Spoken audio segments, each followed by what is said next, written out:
Towards the back left corner of our Mauryan Hall of Paleontology, and just in the shadow of our 180 million year old giant crinoid, an ageless struggle kicks up the dust of our imagination. A predator fights for the chance to make a meal out of its prey. This time, however, the would-be entree has a few deadly side dishes to contend with. The razor-toothed predator in this scene is Postosuchus, and it is not a dinosaur. It is actually a reptile, dating back over 200 million years ago during the late Triassic. It is more closely related to the crocodile.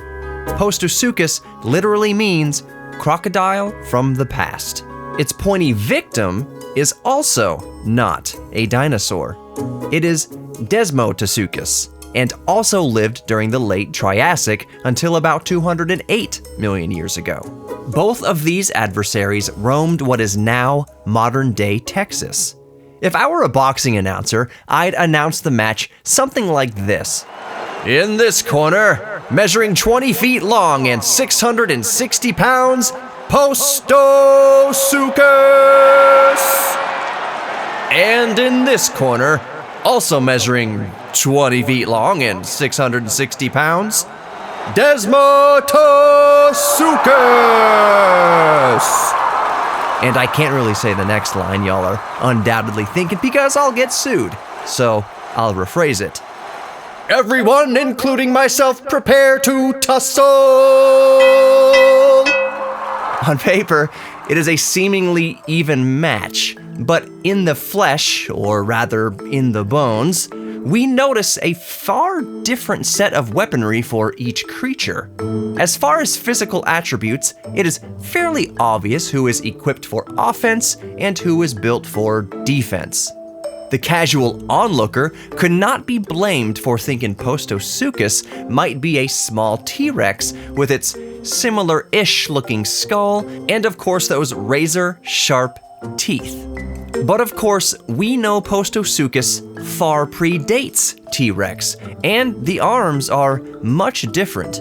Postosuchus likely didn't spend all of its time upright. Its longer arms suggest it spent a lot of time on all fours.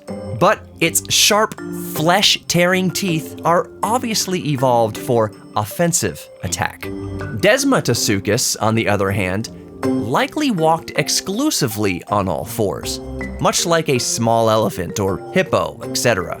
But Desmatosuchus was armored along its back from head to tail. Not only that, but on its neck it had giant, mess around and find out, daggers ready to pierce the eye sockets, jugulars, and soft underbellies of any foe foolish enough to, well, mess around and find out.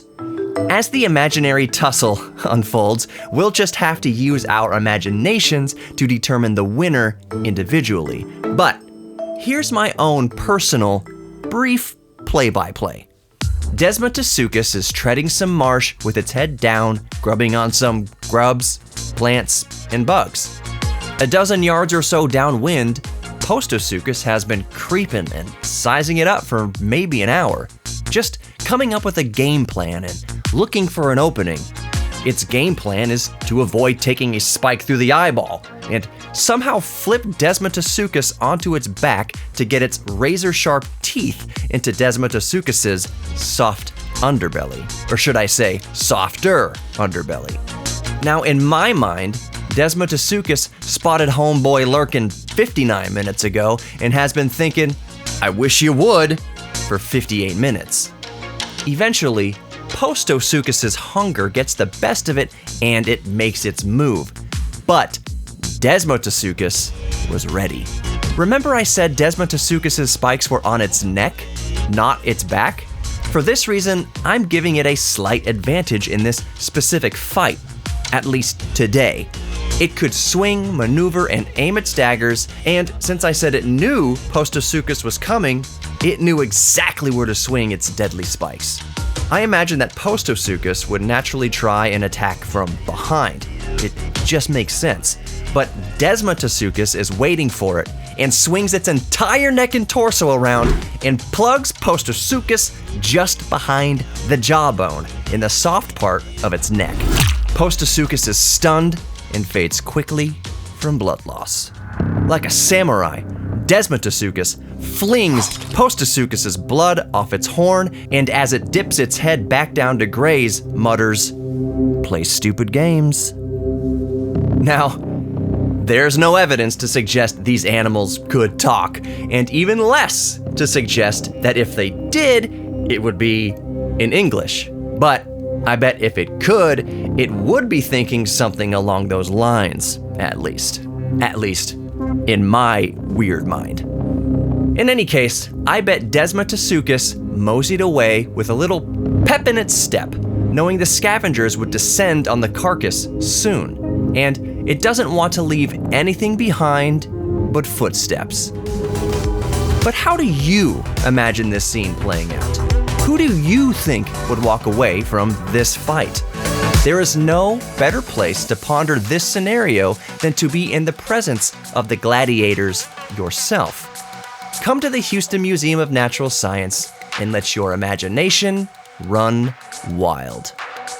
I've been your mental curator, Johnny Hemberger, and you've been listening to Science Bites, presented by the Houston Museum of Natural Science.